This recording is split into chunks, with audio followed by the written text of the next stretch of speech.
Yes.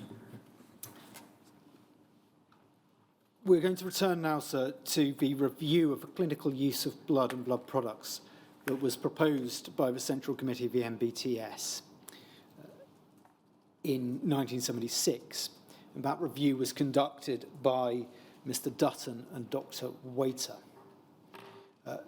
The review was proposed as part of that debate that we have been discussing about the type of treatment that people with haemophilia should receive from the NHS.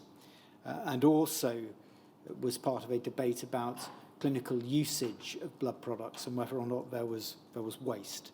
Again, more detail is provided in Appendix 2.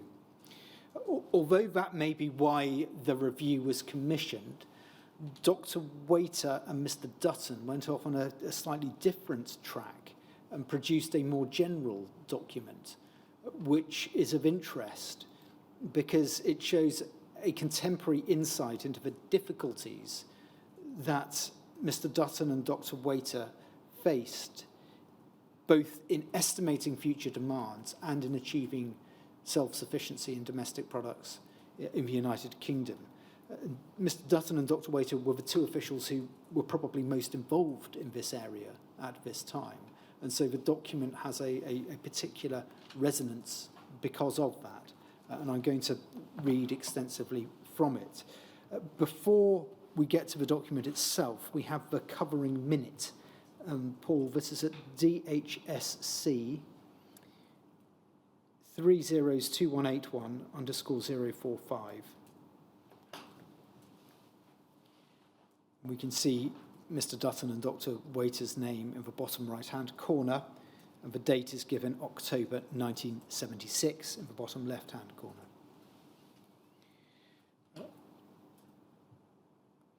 Paragraph 1 sets out what they were asked to do, which was to review the clinical use of blood and blood products and to examine whether optimal use was being made of the raw material, namely donated blood. Then paragraph 2, and I'll read it in full.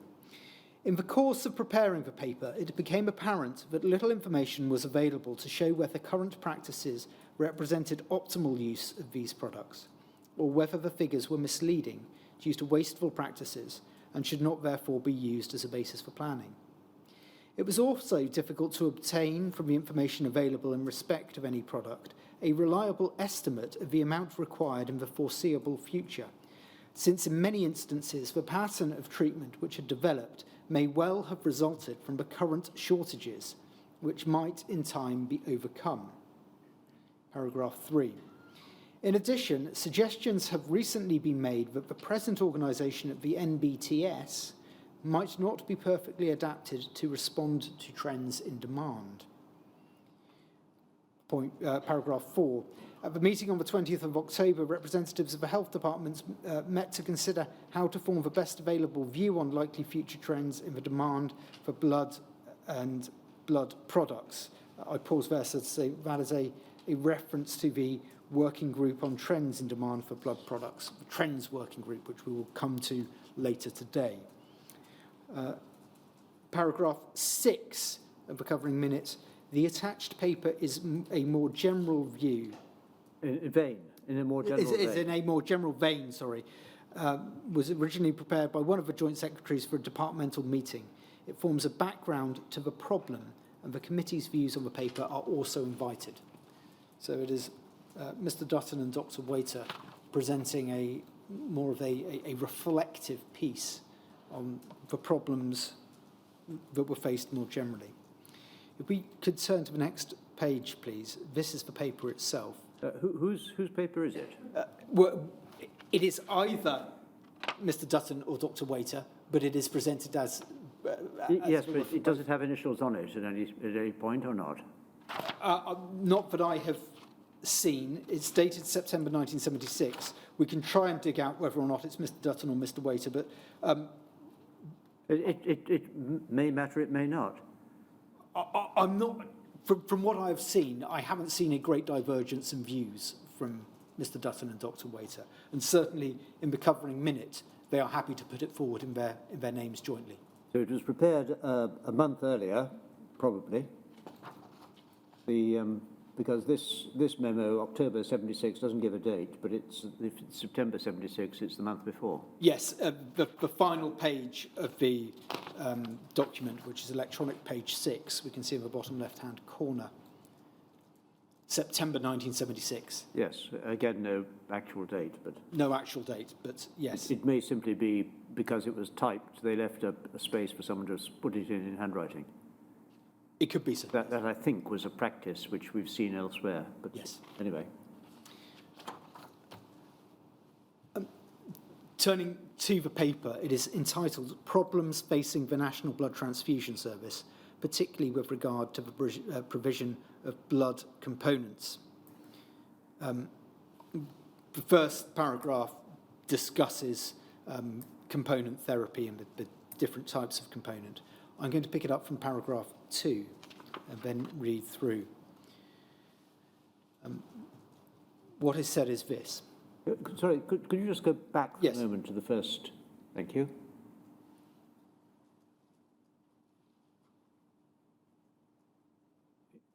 The starting point is that bit in quotes under paragraph 1, is it? That the philosophy is essentially to give the patient only the bit that he lacks if you're using replacement or component therapy, and thereby promoting more effective and safer treatment, well, because it's dedicated, and the optimal use of blood. In other words, if you use that bit for this purpose, you have all the other bits for other purposes. Yes, sir. So that's the starting point. That's the starting point. That is what component therapy is intended to achieve. And then it deals with the blood components that they're going to talk about. The red cells, the white cells, platelets, whole plasma components. Yes. The paper itself doesn't actually go on to discuss that in a great deal of detail. It takes the more general view about structural issues, yes, which helps to explain where the Nbts and the SNBTS were at that time and the difficulties that faced them in trying to make more efficient and effective use of blood products. And yes, so the idea is essentially an idea which we've seen in other contexts, more recently perhaps, of making use of every part of everything that you're harvesting. Yes, that's right. Yes. If we go to paragraph 2, what is written is this. Devising and effectively managing a balanced programme for the preparation and distribution of these components is probably the most urgent task facing the Nbts. Apart from the high level of technology and expensive plant which the production of certain components require, there is the difficulty, if excessive waste is to be avoided, which arises because components are not necessarily present in blood in the proportions in which clinicians are accustomed to using them. It is estimated that the treatment of the 3,000 haemophilia patients alone will require the fractionation of something approaching 1 million blood donations annually, and meeting this requirement will greatly influence the availability of the other blood components beside factor VIII.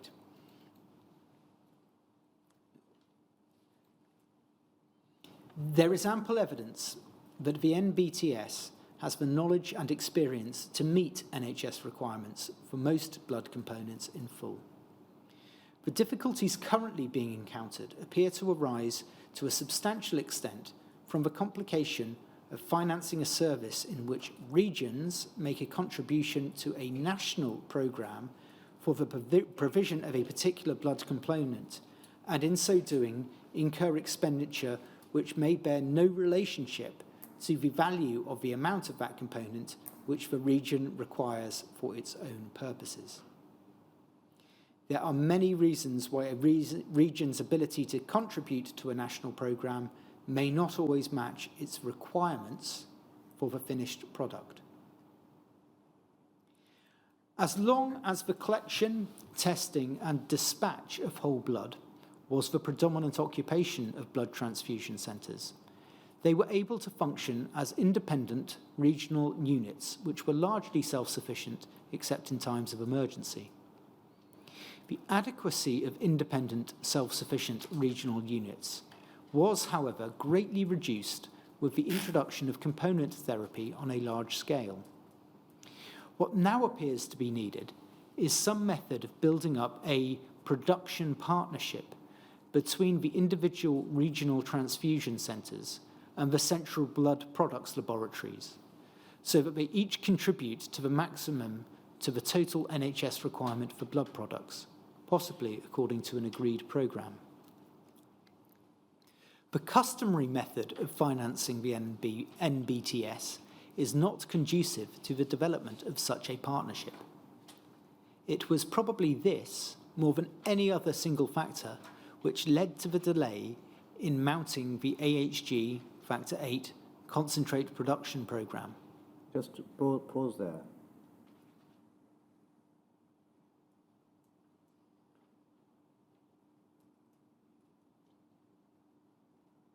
So this is blaming the delay in being able to produce enough Factor 8 for haemophiliacs on the way in which government had chosen to organise the finance. Yes, save for the idea of government having chosen that way. It was a way that had developed. Who's in control of it? There is a question about the foundations of the NHS and the way the NHS developed. Yes. It wasn't selected as a particular system. It had evolved that way. But yes, the core point is that the structure that had developed by that stage was not conducive to the production of Factor 8 in large scale, according to this paper. Yes. It is a view which Dr. Lane shares, as we will hear in due course.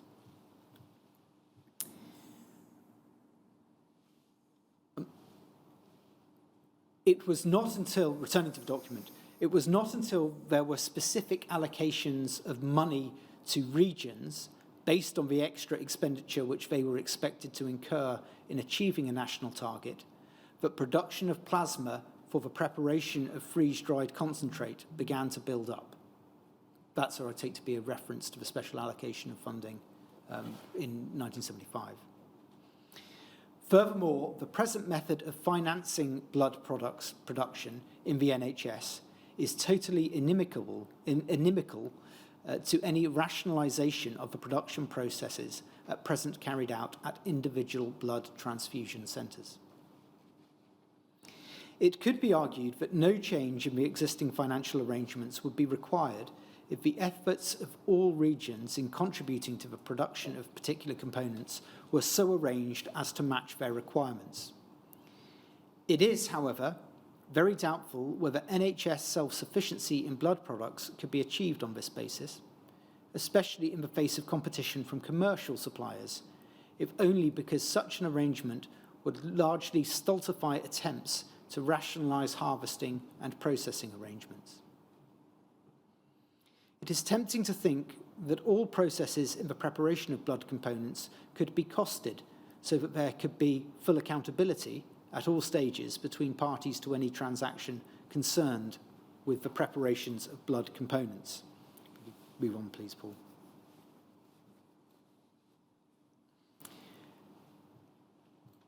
A major problem would arise, however, in apportioning to each of 30 or so products a proportion of the costs of collecting blood, testing it, and harvesting components, and a complete costing system would be expensive to introduce and operate. A simple arrangement of pricing products so that clinicians can be aware of the value of the blood products they use is, however, necessary if they are to be used economically. The most immediate requirement appears to be to acquaint Finance Division with the problems inherent in blood component production on the scale now required, and seek their advice on means of financing the production partnership which is necessary between the regional transfusion centres and the central blood products laboratory. Another major source of difficulty for the Nbts arises from the fact that the RTCs, regional transfusion centres, the central blood products laboratories and the department have responsibility for a blood components production project costing possibly £1 to £1.5 million per annum, without a clear idea, in many instances, of what the clinicians require. Furthermore, opportunities for bringing the range, properties and indications of blood products to the notice of clinicians and for influencing their choice are limited. The uncertainty of clinicians about their requirements is understandable, but it creates major problems for the Nbts and the central blood products laboratories. The clinicians now believe that they will require 3 times the amount of factor VIII originally forecast, and there is equal uncertainty about the amount of the specific immunoglobulins required. There are widely differing views on the amount of PPF required. Some clinicians believe that PPF requirements will eventually govern the amount of blood which must be collected, while others maintain that sufficient PPF is already available if full use is made of synthetic substitutes. In some cases, the reason for the clinician's uncertainty is well known, as, for example, with factor VIII, where the availability of a factor has opened up new treatment possibilities, such as home treatment and rehabilitative surgery. In others, the uncertainty may arise from complete unawareness that a product is available or doubts about the value of particular components. At the root of the problem lies the fundamental question of whether, in preparing blood components, the Nbts should simply respond where there is a manifest demand for a product, or should seek to prepare new products, convince clinicians of their value, and advise on their use. If the Nbts were to adopt a completely passive role, interest would soon wane, and the industry would probably take over to a greater extent than at present. On the other hand, an aggressive selling role seems equally out of place. At present, regional transfusion directors do what they can to educate clinicians about the use of blood components, but it is doubtful whether, as component therapy expands, they can succeed unaided. The efforts of the Nbts will be largely wasted if their work in preparing components is not matched by a parallel effort to educate clinicians about their use. This subject might usefully be aired on the Central Committee once the department has a clearer view about what it wishes to achieve. In view of ministers' concern that the NHS should attain self-sufficiency in blood products, the department should consider carefully what is involved. So far, self-sufficiency has been thought of almost entirely in terms of factor VIII requirement, but there are other blood components available to the NHS from commercial sources. Self-sufficiency in blood products is clearly not a static situation, which, once achieved, will require only infrequent modification. In its fullest sense, it would mean attempting to keep up with developments in the world industry in blood products, which show few signs of reducing its activities, despite WHO resolutions about the undesirability of relying on paid blood donors.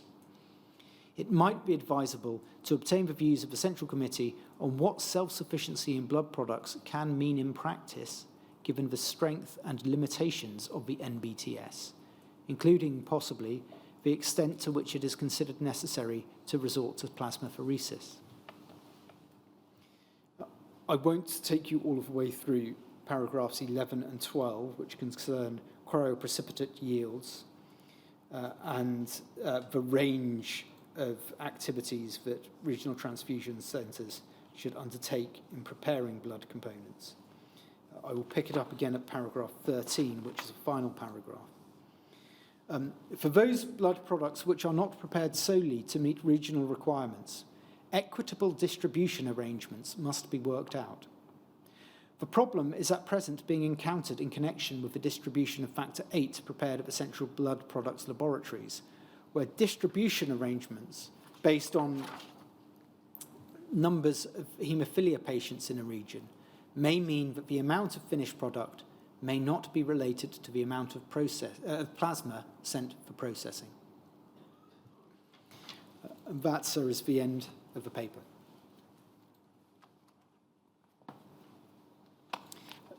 There is a summary at paragraph 150 of the written presentation. Yeah.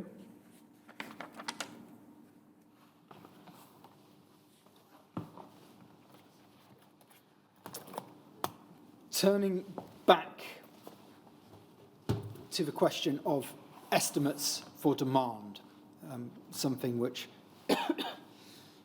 Mr. Dutton and Dr. Waiter had highlighted in their paper was a difficulty for the Nbts. This is an issue which is set out in Appendix 1 in some detail. I'm not going to go through all of that detail here, but I will take you to several documents from this period, and we're in 1977 at the moment, which show the thinking at that time about the demand for factor 8 that would need to be met in the UK. If we could go first, please, to CBLA 40672.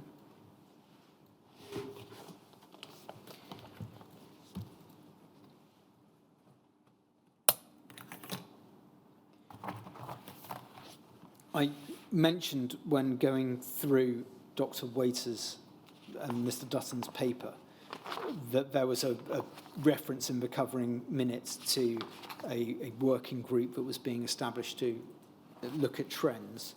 And that is the working group on trends in the demand for blood products. What we have on the screen is the second draft of their report. I'm afraid this is the most final version that we have been able to provide. It is also the version that is referred to by Dr. Lane in his fifth draft proof of evidence. We can see in the top right-hand corner, it is dated the 10th of October, 1977. So that is the date of this document. But as we can see from the first paragraph, the working group itself was appointed in January 1977. Its members are listed there on the first page. The chairman is Mr. Benner from the DHSS. Its members are Dr. Cash from Edinburgh and South East Scotland Blood Transfusion Service, Dr. Darnborough, a regional blood transfusion director from East Anglia, Dr. Helen Dodsworth, a senior lecturer in haematology at St Mary's Hospital in London, Dr. Gillies, a consultant anaesthetist at the Royal Postgraduate Medical School in London, Dr. Maycock, the director of BPL, Dr. McIntyre of the Scottish Home and Health Department, and Dr. Waiter of the DHSS. Those are the members. The secretary is Mr. Dutton, and as the asterisk shows, Dr. McIntyre was replaced by Dr. Bell in July 1977. Both of those are medical civil servants from the Scottish Home and Health Department. The terms of reference are at the bottom of the first page. They are, quotes, to consider the likely trends in the demand for blood products over the next 5 to 10 years, taking into account the practicalities of supply. It is important to note, sir, that it is about blood products generally, not just about factor 8. If we go over to the top of the next page, please, Paul. What is written in the report is this, and I quote, "At our first meeting, it was explained that the department was not seeking a series of precise forecasts of future requirements. What was needed were broad estimates of likely requirements of each of the major blood components, which would enable the health departments, in conjunction with health authorities, to plan the development of blood transfusion services and to consider the financial and other resource implications. If we could go, please, to, just before we do, sorry, the next sentence sets the context as well. The broad aim of the health departments, in conformity with the World Health Organization's resolutions, is to achieve NHS self-sufficiency in therapeutic blood products and to discontinue the present practice whereby the commercial manufacturers of blood products supply part of the needs of the service, particularly factor VIII concentrate, albumin solutions, and certain immunoglobulins. The demand, so I'll read on, the demand for blood products does not necessarily reflect the need for them. There may be some wastage due to a lack of appreciation of the properties of certain blood products, and to some extent, fashion in treatment may inflate the demand for a particular product to an extent which does not solely reflect clinical requirements.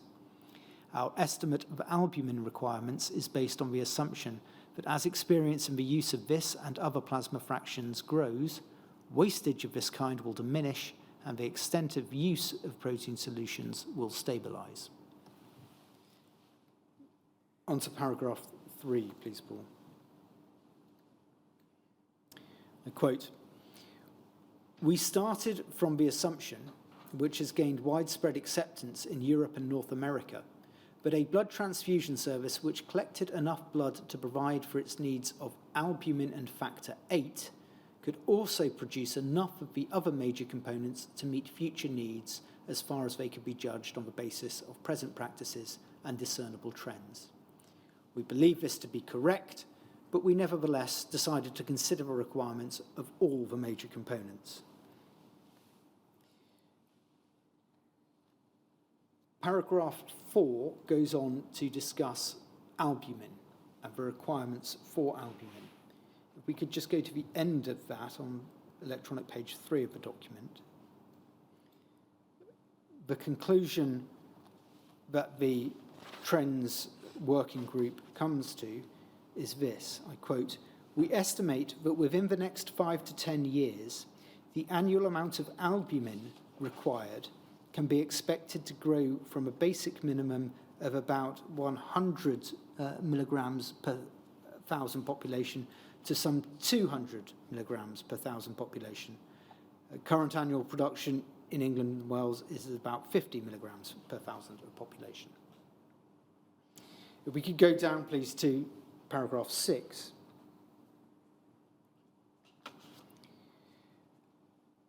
That was about albumin, and it's important, the importance of that figure for factor VIII is expressed in paragraph 6.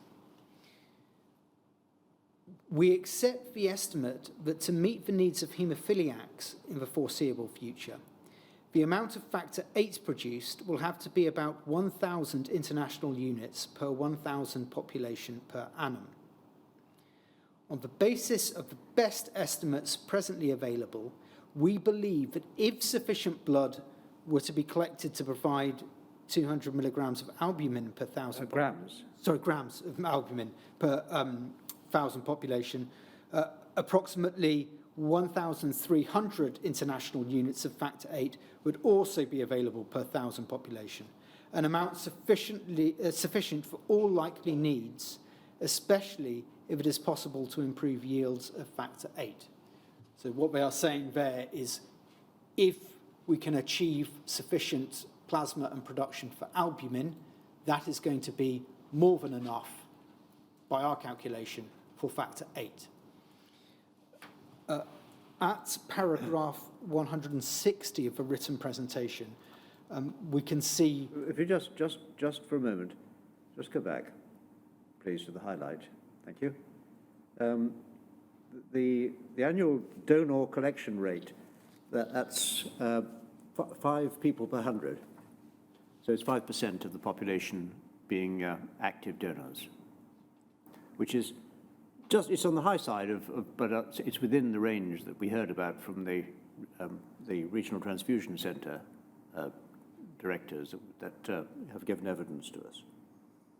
So it's a reasonable collection rate, but it does look to make sure that you maintain your 5% of the population at any one time.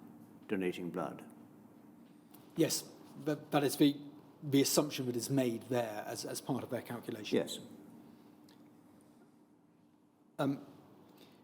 The figure that is given there of 1,000 international units per 1,000 of population per annum,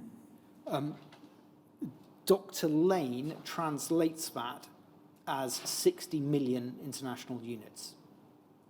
Yes. The reference of that is BART 40686. But it's as many millions as there are people in the population. Yes. So it's whatever the population is of the UK would be, I suppose at this time, it would be around 60 million, maybe slightly less, actually. I think it's around 50 million, but the translation is to international. Of the UK? I think you're thinking England, perhaps. In the 1977, I don't have the figures to hand. I'm not sure it was as high as 60 million in the UK. But I'm not sure, so that is quite the point. It doesn't much matter. It's a broad figure. Yes. Dr. Lane's translation, though, isn't per head of population. It is into international units of factor VIII activity. Yes. So But it's per so much of the population, and that's where it comes. It's 1,000 units per 1,000 population, i.e. 1 unit per person. If you go back to the way it yes, started. possibly so, sir. But if you look at the first sentence there, 1,000 international units per 1,000 population per annum equates yes. to 1 unit per person. So however many billion people you have in the country, you have exactly one unit each. So it's 56 million people in the country, 56 million units. Presumably that is where Dr. Lane gets his figure from. The reference is BART 40686. Yes. Dr. Walford gives a different figure in her evidence, which is 74 million international units, and that is at 4661001. We understand that to be a reference to how much would be achieved if 1,300 international units per 1,000 of population was achieved. So the two slightly different, what appear to be two slightly different figures are actually relating to the different measures which are contained in paragraph 6. One is what the Trends Working Group say is necessary for factor VIII, which is the lower figure, 60 million international units. The second is the higher figure, which is what they say would be achieved were the albumin figures that they have recommended to be achieved. If we turn over the page,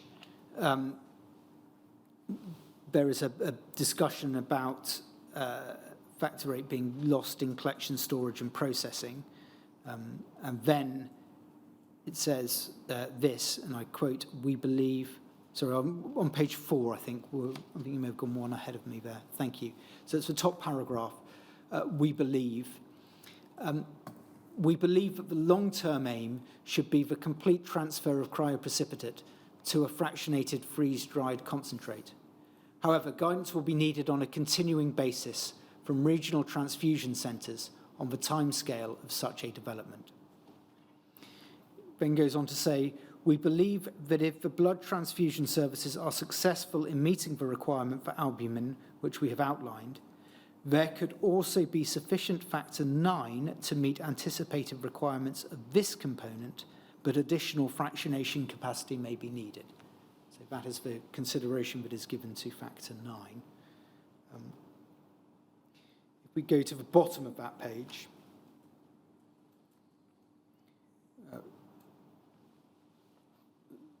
the Trends Working Group conclude, and I quote, considerable further investment in collecting, testing, processing, and premises will be required to achieve these targets. It will be a major undertaking for most regional transfusion centres to increase further both blood collection and output of red cell concentrates. It is not expected that, given adequate publicity, difficulty will be encountered in recruiting the additional donors needed to provide 200 grams of albumin per 1,000 population per annum, but increased blood collecting resources, accommodation and equipment will be needed in the regional centres. Additional fractionation capacity is also needed, even allowing for some possible expansion of the Liberton plant's output. The present UK capability is less than half that we regard as essential. Additional major investment is therefore also needed for this. There is an echo, sir, in that comment of the paper by Dr. Bidwell that we looked at earlier this morning. So this is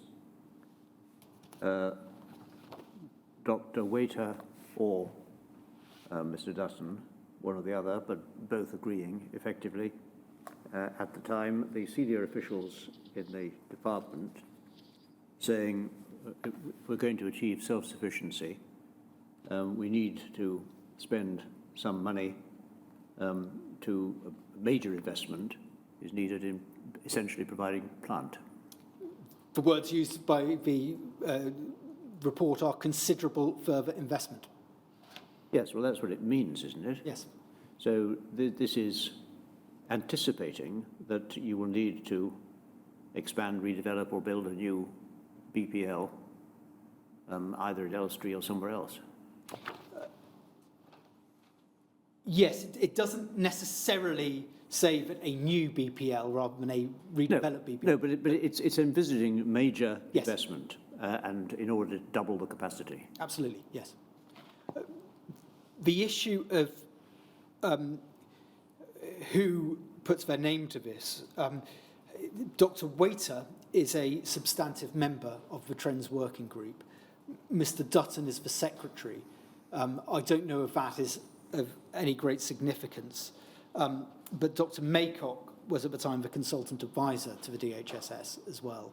So although it comes from the group of 8 members chaired by Mr. Benner of the DHSS, and also containing a member from the SHHD, it is a working group which has representation of officials on it as well as external experts. Yes, I see, yes.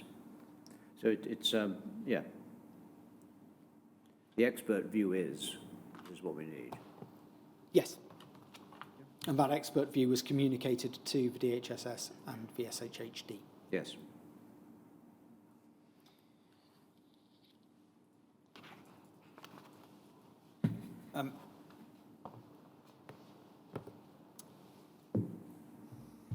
We know that the DHSS considered this, not just because of the presence of those individuals on the committee, but also because we have a draft minute from Mr. Dutton, which is stated to be written on the 3rd of January 1977, but this may be an error for 3rd of January 1978, given when that draft report was prepared. I won't take you to it. It is quoted at paragraph 163 of a written presentation. Mr. Dutton said, and I quote, "The question of the acceptance or otherwise of the report hardly arises, since essentially it says no more about Factor 8 requirements than some experts have been saying for years, and which has now come to be generally accepted." Now, while as a general observation from Mr. Dutton may be valid, there were a number of criticisms made of the assumptions within the Working Trends report. They are discussed in Appendix 1.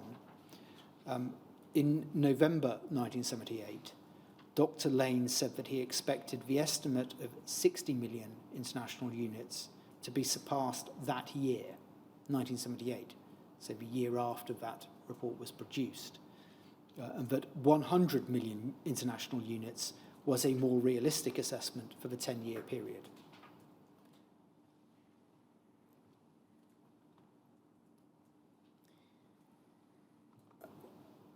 What emerged following the production of this report and around the time of its production was a production target of of around 50 million international units being adopted in various quarters. It's not entirely clear to the inquiry's legal team where that figure has come from. It may well date back to the original MRC working party report. And as we have seen, Dr. Biggs and others forcefully restated that they had maintained a figure of between 40 and 50 million international units from the outset. There is a reference, if we could go please to DHSC 0105496_010.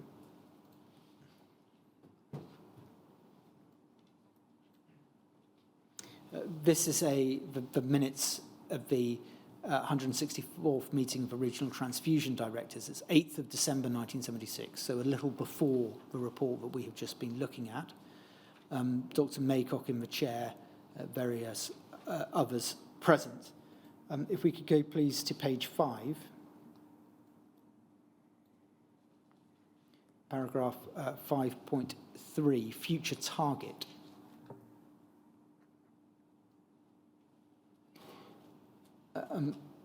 The meeting agreed that the figure of 50 million international units in all forms would need careful confirmatory examination, and if it were in fact confirmed, long-term detailed planning would be necessary. Procurement of the plasma itself might not prove difficult. Donor panels had doubled in some centres in the last 2 years without active recruitment.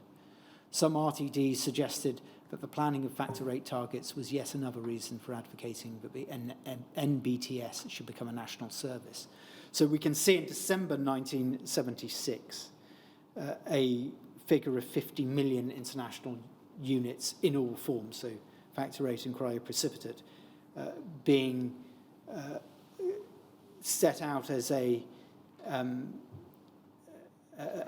possible basis for long-term planning, but that would need careful confirmatory examination.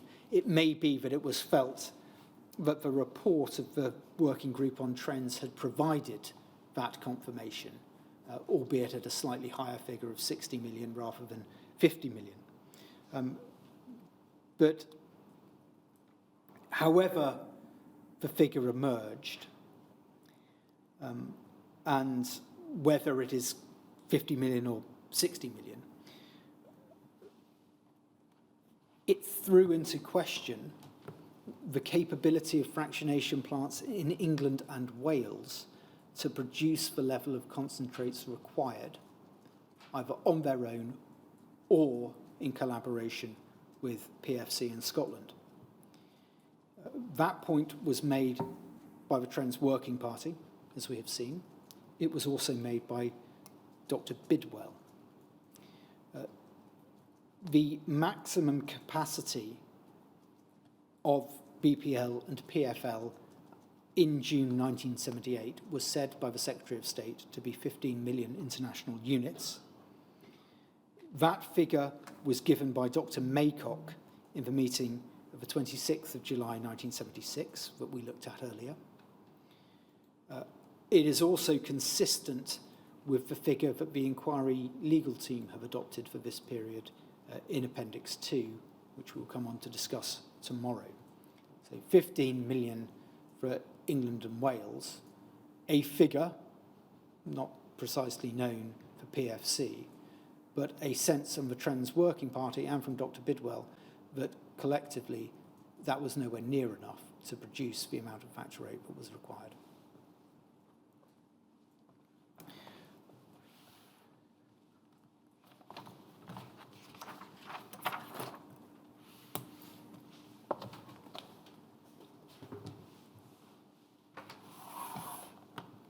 Before we turn to look at the effect that this had on BPL and the programmes that were put forward to increase capacity as a result, it's necessary to spend a little time, I'm afraid, discussing the management structures at BPL. And as I do this, I think it might be helpful to have on screen INQY 40333, Page 68, please.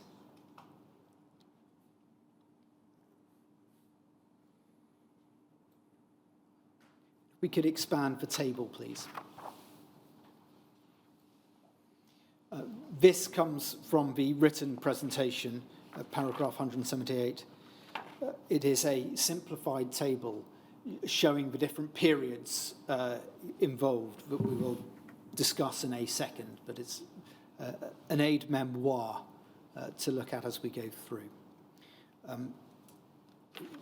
The references for this section are set out in the written presentation from paragraph 167, so I won't repeat them here. It draws heavily on the evidence given in the 5th draft proof of evidence from Dr. Lane and from Dr. Walford's evidence to you. Dr. Lane traced BPL's history back to 1943, when the Medicines Research Council Blood Filtration Unit moved from Carshalton to the Lister Institute of Preventative Medicine at Chelsea. That's 1943. Its site of operations moved to Elstree in 1954. From Cambridge? Because I think there was a unit at Cambridge, wasn't there? The production unit in wartime. My understanding from what we've heard earlier was that there was a wartime unit established by the MRC that was essentially at Cambridge, and that moved in '54 to Lister. But that may need to be checked.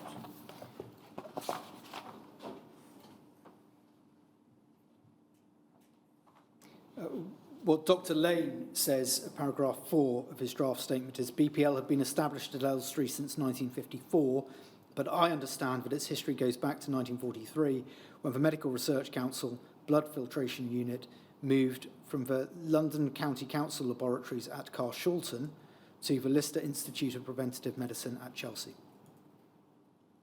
That's associated research. A different version than appears elsewhere, which I've just recently come across in my reading of documents available to the inquiry. I think it may be explained by what Dr. Lane says next. With associated research on the preservation of human blood, plasma and serum, large amounts of plasma were prepared for freeze drying in the MRC plant at Cambridge, serving military and civilian needs. Continuing under the joint management of the MRC and the Listitute on behalf of the Ministry of Health, the title of the filtration unit was changed in 1946 to the MRC Blood Products Research Unit, and the unit pursued work which had begun there on preparation of plasma fractions for clinical use. In addition, it continued the production of dried plasma in plants which were moved to Chelsea and Elstree following the closure of the Cambridge unit. So he is suggesting that it was a production unit at Cambridge. Well, there was a production unit in Cambridge. There was a blood filtration unit in Carshalton. Yes. So the production unit was at Cambridge at the end of the war and moved to. Have I misunderstood what you're saying? No, I think that is what Dr. Lane is saying. Yes, there was a.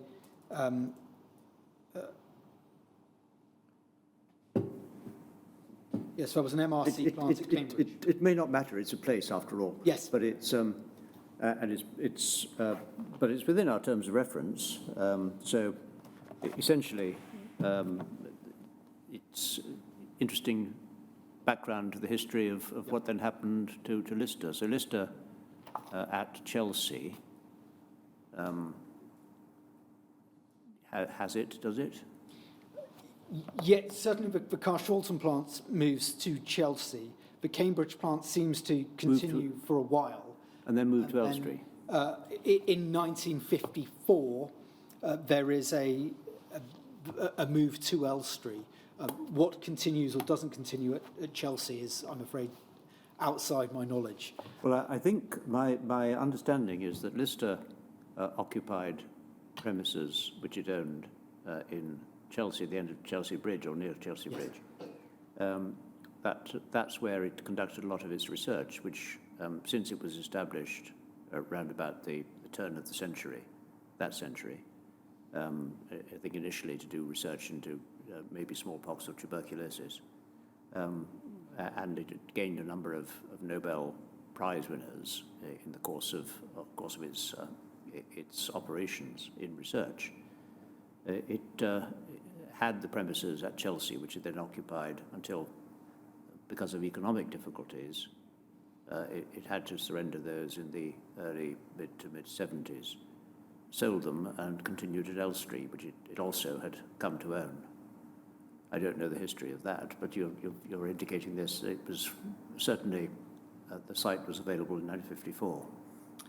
Yes, but on Dr. Lane's evidence, yes, that's when the Elstree site begins to its role within the Lister Institute. And that was a transfer from Cambridge, the operation unit, post-war operation unit, transfers from Cambridge to Elstree.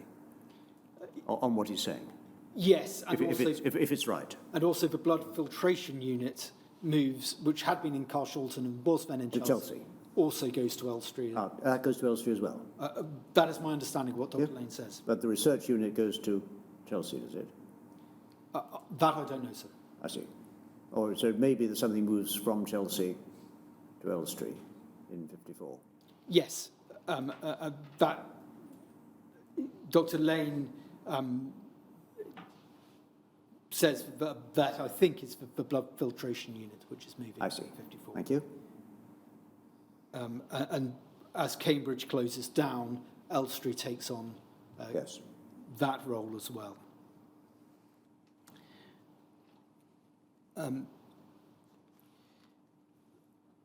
Dr. Lane's understanding was that there was a complex set of management arrangements, with the MRC responsible on behalf of the DHSS for policy, budgetary approval, planning and building developments, while the Lister Institute continued to employ the staff and continued to lease the Elstree site.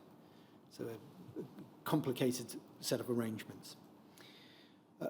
On Dr. Lane's account, the MRC's role diminishes over time, and such that the extension that was completed at Elstree in 1972 was built with the Lister Institute acting as the client. In 1975, the Lister Institute took over full responsibility for the administration of BPL on behalf of the DHSS, who continued to provide the funding. And so that is why we have the move from the first row to the second row in the table. The MRC is dropping out of the picture. The Lister Institute was a not-for-profit organisation, I think, but it wasn't the NHS. It wasn't the NHS, it is, yes.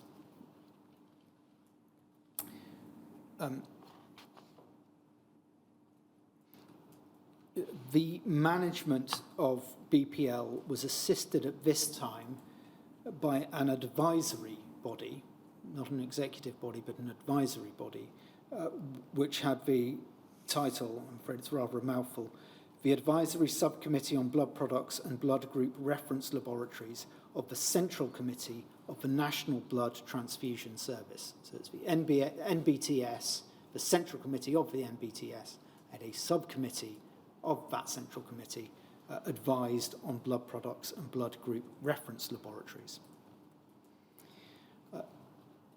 In September 1978, the Lister Institute ceased operations at Elstree. It realised its capital resources and returned to a role, as you've said, so supporting basic research. This left BPL in something of a limbo.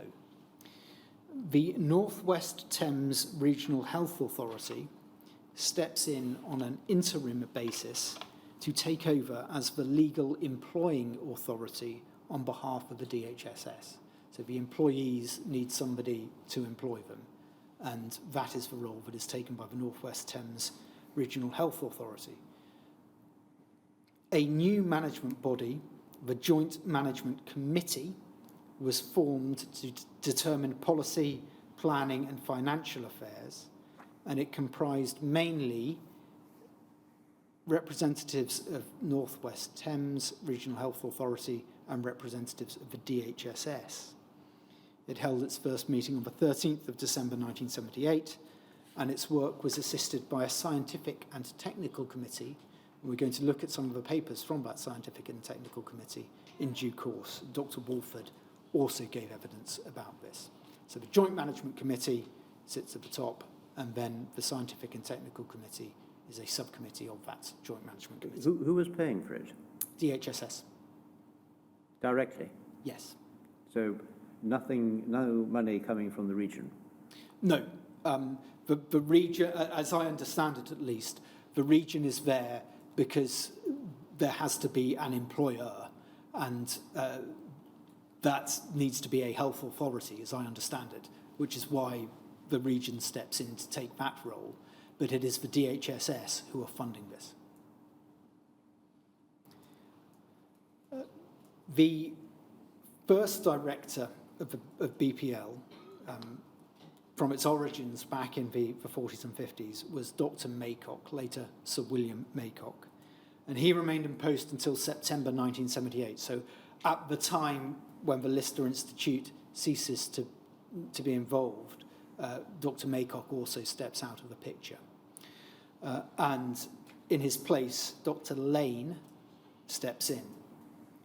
Now, Dr. Lane had been appointed the director designate from the 15th of April 1977, so he is involved to a degree in the affairs of BPL from April 1977, but he only takes over responsibility in September or October 1978. In his draft proof of evidence, Dr. Lane says that Dr. Maycock, and I quote, kept me very much in the background in the period when he was the director designate.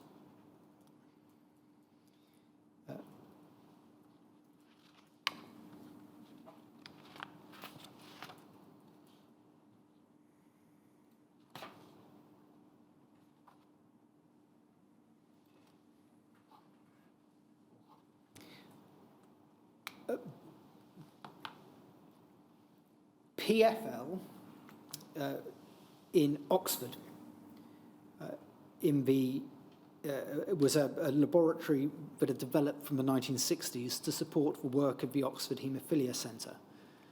Because of the similarities between its work and BPL, it was agreed that it would be managed by BPL on behalf of the Lister Institute, and that arrangement stayed in place until 1978.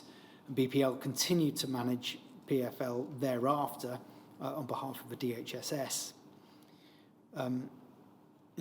During the 1980s, the role of PFL changes from being a fractionation site to taking on the role of a pilot plant for BPL.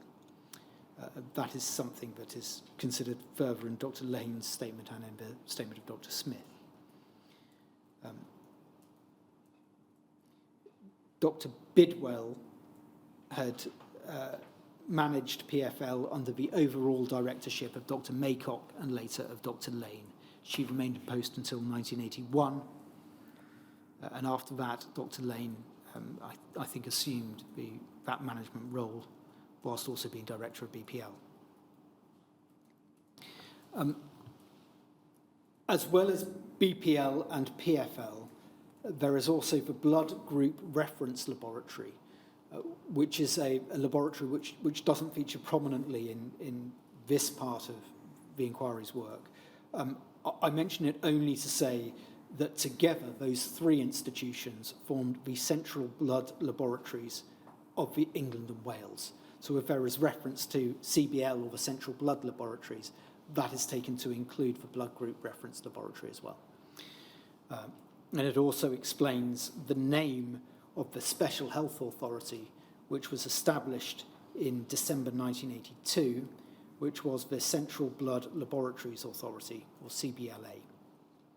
And that took over the management of BPL and PFL and the Blood Group Reference Laboratory as well from that time.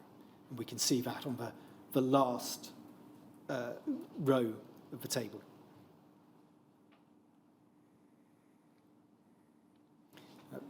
One other body that I will mention is the Advisory Committee on the Nbts, which from December 1980 takes a role advising DHSS, the Welsh Office, Nbts, on coordination of blood service and the central laboratories.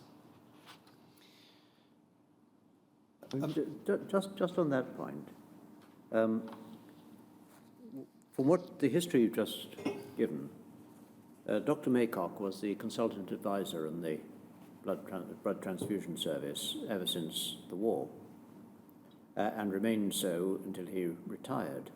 That was in 1978, was it? Yes. For the last few years of that anyway, he had also been the director of BPL. He had been director of BPL throughout. For decades, yes. So both BPL and the NBTS were under, if not the same technical, formal arrangements, they were underneath the directorship of the same person. Yes, I'm not as fully aware of the evidence as you are about the way in which the NBTS was. Well, he was technically consultant advisor, but, yes. In effect, I understand, he had as near as directorship as you would get if you were to formalize the structure. He didn't have any power over the regions. It was a loose federation. It's been described, you might call it a coagulation of different bodies. But he was the person with influence at the centre. Yes. Over that, however one describes his position. And he was in charge of, as director of BPL. So yes. You had a way of naturally unifying the activities of those two bodies. And since one was supplying the plasma, the raw product, free of charge to the other to manufacture, and the other was sending back its products through the blood service to the regions, that made quite a lot of cohesive sense, I suspect. But one of the effects of the 1978 changes was to change that, was it? But now you had a different person, Richard Lane, who'd been kept in the background, according to him, by Dr. Maycock until September 78, now in charge of BPL, and a different consultant advisor became later on, if not then, Mr. Gunson, Dr. Gunson, in charge of, or I think be a consultant advisor, the person of influence within the NBTS. Did that change of personnel make for any particular difference? I see from what you've just said, it was thought there was a need to coordinate the activities of the NBTS and the central blood laboratories, just as there was with Scotland. So it's plainly already been regarded as something of a separate beast in organisational terms. They were separate beasts in organisational terms.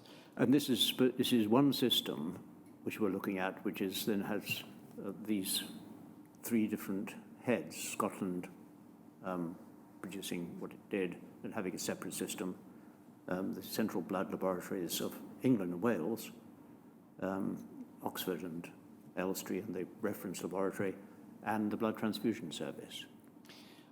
I think you'll hear from Ms. Richards about Dr. Lane's evidence in due course. Yes. A theme that runs through that is a frustration at the lack of a central executive body that can try to pull together those different elements, the plasma supply from transfusion centres and the production at BPL. Well, that may answer the question which really I had in mind, and taking a rather long run up to the wicket, I'm sorry, which was whether the change of control, in the sense of losing the identity of one person being influential in both, made any practical difference or caused practical problems. And it appears from what you're saying that Ms. Richards may tell me that at least Dr. Lane may have perceived some. I'm not sure, though, that Dr. Lane would have said that that is the change from Dr. Maycock to him is the factor that makes the difference. There was, as you've said, sir, an individual who linked the two groups, but there was a lack of a formal structure and the lack of a powerful executive body to direct the regional transfusion centres, even when Dr. Maycock had both hats that he could wear. Yes. And I can't obviously speak for Dr. Lane, but I suspect that the tenor of his evidence is that that individual link may have been helpful in ensuring that Dr. Maycock knew what both groups were saying, but actually it didn't help tremendously in terms of the executive decision-making that he felt was necessary to try to achieve self-sufficiency.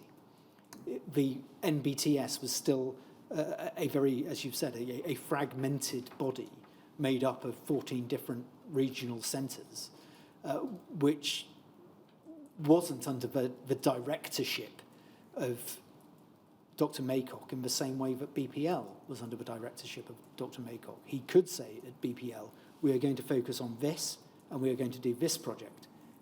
He couldn't say the equivalent to the rest of the regional transfusion centre directors. He could say, I think we should do this, and he could suggest it, but he couldn't direct it. Yes. Thank you.